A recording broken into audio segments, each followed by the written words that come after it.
Good morning, and welcome to Lopes on Movies. My name is Joey, and today I am joined by Connor.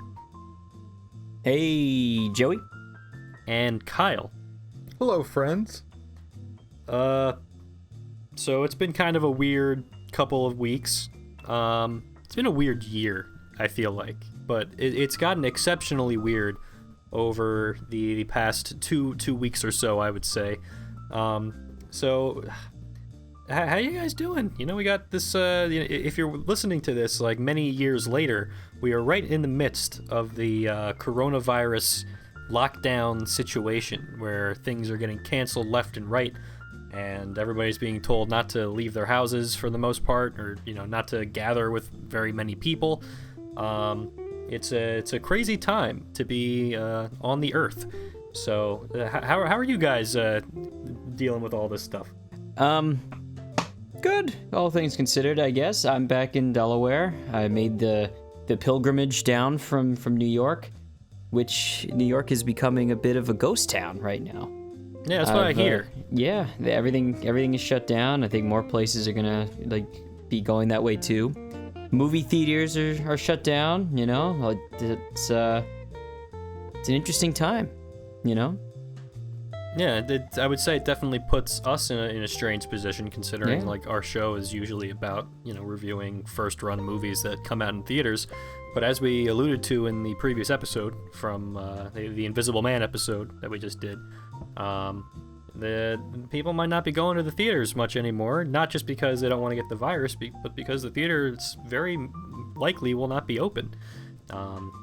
So I came prepared today with a few headlines that I think are interesting, because this coronavirus situation definitely is having a ripple effect on the movie industry in a way that may actually affect the future of the industry, I think, in some absolutely significant ways.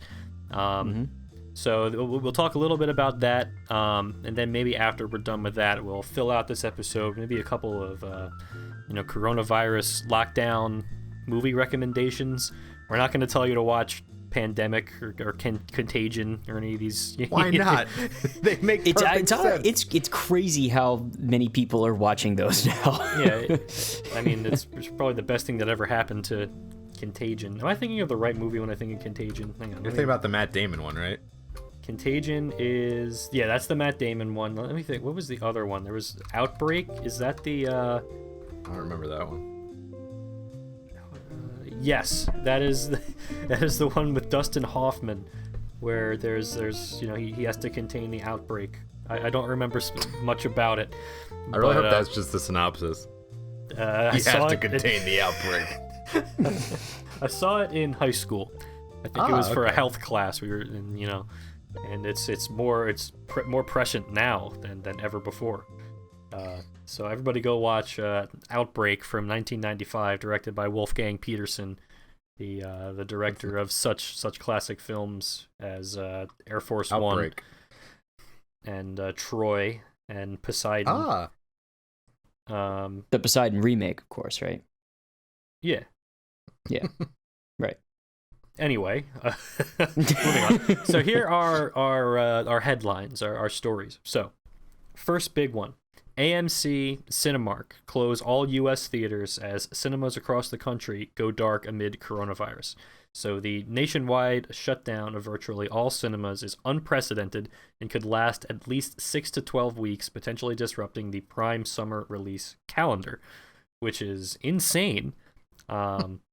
So this is affecting all kinds of things. You got, I remember, I think the first movie that was officially delayed because of the coronavirus was the James Bond movie. If you guys remember when that was first coming out, the No Time to Die was not going to release. They got that one delayed like real soon. They did. They saw the writing on the wall. Yeah, they were smart. Yeah, I remember Mulan was another one that we talked about a little bit, just because of in China specifically, and now obviously I guess that's getting delayed too, right? Yeah. Yep. Yeah, completely delayed. Disney's also pushing back their Black Widow movie, which of course was probably one of their bigger releases for the year. So Disney's in trouble, man. I don't know how they're gonna make their money this year. I think they'll be okay. The new Bob is gonna take them in a wonderful direction, I'm sure. Wait, is the new guy also named Bob? Yeah, he's the new Bob. Yeah, meet the new Bob, same as the old Bob. Yeah. New Bob sounds like a really crappy like new sitcom on CBS. New Bob. I would Speaking watch of, New Bob.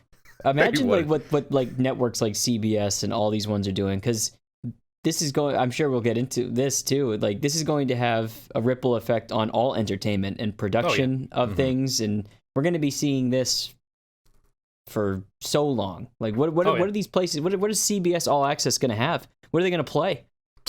Esports. Oh yeah. I'm actually not entirely kidding, because in this situation where like traditional sports are not happening, like it's very like a lot of networks are like, what do we do? How do we fill our airtime? And there actually have been moves to try to get esports and video games on the air. So another headline that's kind of interesting from this whole situation. Apparently, this is from a report from Verizon. Gaming usage up 75% amid coronavirus outbreak. Wow. I'm not sure how they measure that, but yeah, I would really love to know how they measure that. The point is, gamers have been waiting for this. Gamers have been waiting for this moment for their entire lives to finally rise up and take entertainment into their own hands, and now this is the moment for the gamers to, it's a big shame. We should not be supporting anything the gamers want to do. And I say that as a person that plays a lot of video games. Yeah, but I actually watched you play games for 6 hours last night. There could be something good to it though, like just some kind of entertainment. I did see something on maybe it was Barstool or something where people who love gambling and everything on sports were having the computer simulate a game and just play against them. Like it had the thing go again on its own just so they could bet on something. But maybe now you could have people actually playing the games and people would be getting engaged, and this could be big, Joey, as someone who's as involved in esports too as you are. This could be a big move, Well, yeah. It is interesting. So I think as part of that news story, I was also talking about how video streaming is up a significant amount as well during this coronavirus thing. So that's, everybody's staying at home and trying to find things to do while they're at home. So it's I don't know, guys. This is unprecedented stuff. This is something that I don't think anybody really knows how to like process. So a couple of other things that are going on in the movie world related to this. I'm sure everybody has seen the news that Tom Hanks has coronavirus. Oh yeah, you, Tom. So he is stranded in Australia, in quarantine with his coronavirus. Idris Elba also. Idris Elba has coronavirus. Yes, yeah. that was interesting. As of like not that long ago, it's reported that like half the Brooklyn Nets have coronavirus. And the thing, like, this passes so quickly to person to person. It seems like there's very little symptoms for a lot of people that they don't show anything, and you could have it, which is a real problem for this. Which is why people are, encouraged and really should be quarantining, and staying inside as much as they can, because you can spread it to someone else. Absolutely. Just because you are not feeling symptoms does not mean you are not a carrier for this illness. You very well could be. Yeah, you gotta be very, very careful not to let your loved ones get sick. So please wash your hands, as we told you last week, and don't touch your face. Although that's really hard. I can't not touch my face. Yeah, I feel like that's, we've all learned as a result of this virus that we all touch our faces quite a lot. Mainly men. Yeah, it's not great. It's not great. But okay, here's the thing, everybody. The really, I think, biggest, like, unprecedented move that Hollywood has made in this situation that we might see happen more, but I'm not certain yet, NBC Universal breaks theatrical window, will make movies available on demand immediately. So this is the first time, I think, that a major studio has released first-run movies that were going to go into theaters and made them available on demand. So we're talking about like major. I mean, I say major. It doesn't mean it's good. I say major in terms of would have had a lot of people watching it, made a lot of money, and been in theaters. The upcoming event family movie Trolls World Tour is going to be available starting as early as Friday, I believe. This also includes The Hunt, which is in theaters currently, or at least was before all this stuff started happening, as well as The Invisible Man and the movie Emma. If you remember, I remember seeing the trailer for Emma. I think it has Anya Taylor-Joy in it. It's supposed to be very good. So this is the first time I think that a major studio has ever made this move, and they're doing it because of this virus. They know that like they're going to be losing out on a tremendous amount of theater revenue, so they're just deciding to put these things on demand. Now that's something that I think people have been, I don't know if they've been asking for it, but they've certainly discussed it as something that's certainly viable in this day and age of making movies available to stream as soon as they're released, as opposed to having this gigantic theatrical window. And that's been an idea that's had kind of a mixed reception. I think the more progressive minded people are like, there's no reason to have the theatrical window. People are watching stuff at home anyway. This is kind of going to be the new normal for movies in the future. The theatrical window, the experience is dying, et cetera, et cetera. And then you have the theater purists who will tell you, we have to make movies available in theaters because that's what movies are. The exhibition portion of the movie experience is not something that you can take for granted. That's something that matters. And not doing things in theaters is a different format that they're not interested in. Like Christopher Nolan is a tremendous advocate for the theater experience, and to the degree where like even when asked about it and asked about like distribution of his movies, he's only ever interested in talking about theatrical distribution. He doesn't care about any other form of distribution for his movies, like Blu-rays or home video or whatever. It doesn't matter to him. What matters is the movie theater experience. So you have those two sides of this coin, and now because of this virus, one side very well might just get skyrocketed to the top just because of necessity. Like the movie studios, what are they going to do? Like they can't delay indefinitely. They have to release their stuff because it's going to completely mess up the entire like release calendar that they've been so carefully curating probably for forever at this point. Like I'm sure Disney is like losing their mind over all of the movies that they can't release when they wanted to, as well as every other studio. So it's a big problem, and I think it makes a lot of sense that at least one studio so far has just decided, we have the infrastructure to do this, let's just do it, because we don't want to lose out on this revenue. And it probably makes sense too, because I don't know, like, but if some of these movies, you're going to release them again later, like when everybody else is trying to release all their movies at the same time that they couldn't release during the coronavirus. Oh, that'll months. be fun. Yeah, but here's the other thing though that I'm thinking, like, so there's a couple questions I have, like I'm wondering that if you've read up on yet, Joey, but sure. I wonder if they're going to delay some pictures to next year and the year following, because studios are inevitably also stopping productions of a lot of things. So it's true. While we're not going to see things release like that were scheduled to be released this year be affected, but movies for next year and the year after that, they would have to be in production right now to be released then. So we're going to have a lull in new content. So it's a question of, are they going to be like, maybe we should pull this back and then we can set it for 2021 this time because we need something for this time, because now all scheduling is just pushed out. Yeah. And then not only that, just timing of everything, because when an actor signs on to a project, they have like this many weeks available to film this. Yeah. But in that, like, and some things are planned out months or years ahead.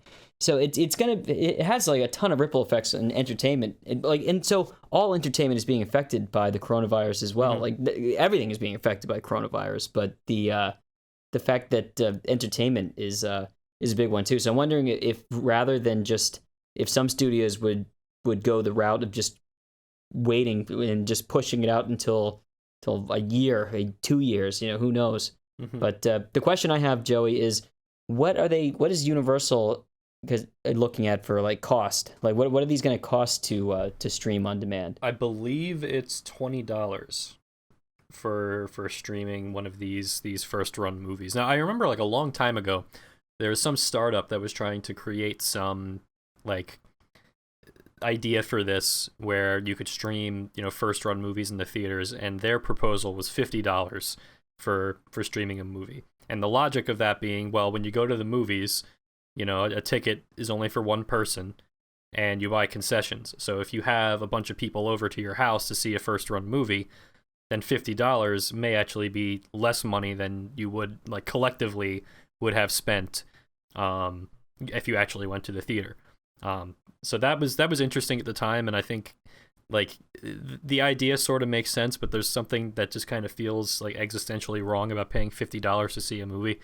I don't, that as far as I'm aware, that startup never really got off the ground, unless it's still being worked on. But I remember that story being very old. That was a long time ago that was talked about. So $20 is pretty significantly cheaper than that, and I think that's kind of interesting. I wonder how they landed on that number, or if there's, maybe they just assume that nobody would spend more to watch a movie in their house. But yeah, that's I mean, looking like think about how much a movie is to go to the theater now. It's, I mean, in Delaware, what is it? Is it like $15? It can be, yeah. It can be something like that. In New York, it's as much as 18, 20, depending on the kind of showing that you're going to. Yeah, so really, this is not that much different than what a single ticket would get you in to see a movie. So really, it's a pretty good deal, and I'm definitely very interested in seeing how this kind of affects the future after the coronavirus. Because I mean, if this is something that works and a lot of people watch these movies and they make a lot of money, then what does that mean? Like, is this something that we could see continuing to happen? Is it possible that this whole situation is going to elevate the whole movies on demand, like first run movies in your house as soon as they open thing? I think it's entirely possible. I mean, I wouldn't be surprised. What could happen what about event movies? Like, are I guess some things are still going to be released that would have to, like these Marvel things, they cost a fortune to make, and they can't possibly make those without the revenue that the box office brings in, right? Like, yeah, I would think so. I wonder what's going to happen from that perspective on the financing side, if they're going to maybe more things will be made, if that's better for smaller budgets rather than throwing all your eggs in one basket. Because the data is going to show, like, most people are probably you could get a lot of people together to watch a movie if it's at your house. Yeah. You can get, if you have a good theater set up, which people might do that. I know, Joey, you have a pretty good theater set up in the basement, right? Yeah, absolutely. Of your house, like, you can have 10 people over and watch something. Yeah.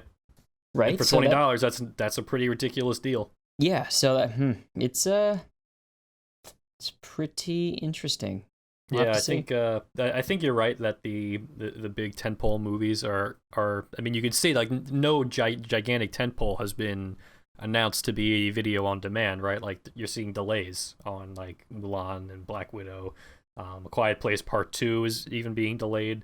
So there's, I think there's some reluctance on the part of movie studios to do this. But I think one of the original things that was preventing them from doing that was theater chains, where a lot of like theater chains would say like, oh, if you're going to do that, I'm just not going to play your movie, right? So there was like that kind of like push and pull between the studios and the theater chains, and the people that, the chains that were, or the studios that were interested in doing this, like Universal or NBC Universal. The theater chains would tell them like, no, we're not gonna support that. But now the theater chains don't have a say because they're closed. So the studios can pretty much do whatever they want. They can experiment with this. So I see no reason why they wouldn't. I think it's actually a pretty smart move while you have the opportunity. Yeah, I agree. I agree. And we'll see how it goes. I think that's the big question. If it's something that ends up like being like they make a lot of money off of it, and that people really respond positively to it, I would not be surprised if, a couple months down the line, when a lot of this stuff starts blowing over, this conversation starts getting escalated. But man, that's going to be a very rough couple of weeks on Twitter, having to sift through the film, theater, TV debate again for the 800th time. Yeah. Got any other articles, Joey? So I think that's pretty much the majority of what I wanted to talk about with how the coronavirus is affecting Hollywood. I mean, you brought up a good point, Connor, where you mentioned, that this is delaying productions. I have very, very sad news to report that the Avatar sequels, their production has been delayed indefinitely. I can delay something that doesn't exist. I don't know if I should say this, but I'm going to say it. I have a friend that works on the Avatar production. This is not even a joke. This is entirely true. Yeah. And okay. I asked her, like, jokingly, like, okay, are these movies ever going to come out? And she said no. Oh, gosh. You heard it here first, folks. Do you think they do it just to pacify James Cameron? Just like, why? I don't know. It's a great question. I think, and you don't, obviously you take that with a grain of salt, everybody. It could have been a joke, but I mean, let's face it. These Avatar movies have been in production for like over a decade, probably. I think Avatar came out in 2009, I think, right? Or 2010, or something like that. Yeah. So we're talking about a long time that James Cameron has been working on these sequels, and to me, it feels like something that exists just to keep people working. Like it's the kind of project that will never ever be finished, because James Cameron, I think, is just an insane person who is kind of commanding a lot of money, and because he has some clout, the studio, which I think is Disney at this point, because it was Fox and they had a stake in this, is just kind of letting him do his thing. So it's keeping a lot of people employed, which is a great thing. But the movies themselves are a illusion. They are, the release date for Avatar 2 has been pushed back more times than the amount of sequels that James Cameron had planned for Avatar, which I believe is like 5. So people are all like in their house, right? Everybody's asking me for things to watch, or things to things to play, or whatever. What would we recommend? Well, my recommendation is a simple one. All you people out there that said you didn't have time to watch The Irishman, well, joke's on you. you got time now. Yeah, so you're forced to watch The Irishman now. You can't use the excuse that is too long because you have nothing but time. Doesn't fit into my now. Busy schedule. No, well, it does now. Hate to break it to you. Yeah, something I've been watching is as recently as today, as a Corona quarantine watch, is McMillions, which is an HBO documentary that just came out within the last couple weeks. It's a 6-part documentary miniseries, and it's about how the McDonald's Monopoly game from the 90s was a big fraud scheme that all the prize winners were in on it, and the FBI was involved, and this is the investigation of how to figure out what they did and how to get some justice here. So that's what that is. That's interesting. I read an article about that like a couple of years ago, and I remember that I think that it got optioned for a movie and probably this documentary as well. It's a very good story. Yeah. Very fascinating that this happened. It's very interesting. Yeah. The thing I'll tell you is it's amazing how many things happened in this and how many players were involved in it. Kyle, you're watching it too, right? Yeah. Yeah, it's wild. And I'll tell you, you almost don't believe the actual people that are being interviewed in this, like that they're real people. They fly right off the screen. They all seem like, characters that were written. Like, but they're not. Like, no. I'll tell you, I have to say this one part because it's so cool. Is the lead guy who they give the most screen time to was a young agent at the time that they kind of gave all the control to. His name is Doug Matthews, and this guy is a star. He just steals the show every time. Like, there's actual parts where he's like this young guy who's like, he's like, man, when I started, and they gave me all these boring like healthcare fraud things, and then I'm looking at my buddy's computer and I see McDonald's fraud on there, and I grab that sticky note and make some calls, and then like he pushes it in front of like the higher ups, and like the McDonald's thing, and then he like forces his way to get involved in it, and then he's like, we gotta do a sting operation, we gotta go undercover, and then like, no, you're like, Doug, settle down, you're really not qualified for this. And then, you need training and everything. And then the higher ups go, it's actually something that could work. And then they go to him and they let him do it. And then it's like, Doug, you're really not qualified. You really shouldn't be doing this. You're not experienced. But you know what? Go for it. You do this. And it's amazing that this is actually all something that happened. It's very entertaining. And I don't know, Kyle, if you have the same impression of that guy that I do. I think he steals the show. It's hilarious. Yeah, now I feel like I gotta watch this, even though I know the story, but like I feel like this would be a really good way to, actually get to know the players a little bit better than I got to know them in the article. Yes, you don't truly know the story, Joey. Yeah, you don't know anything until you watch it in a documentary. I'll tell you, this is the purest way to learn about this story. Yeah. An article I don't think would do this justice. Just because all the people that are involved in this.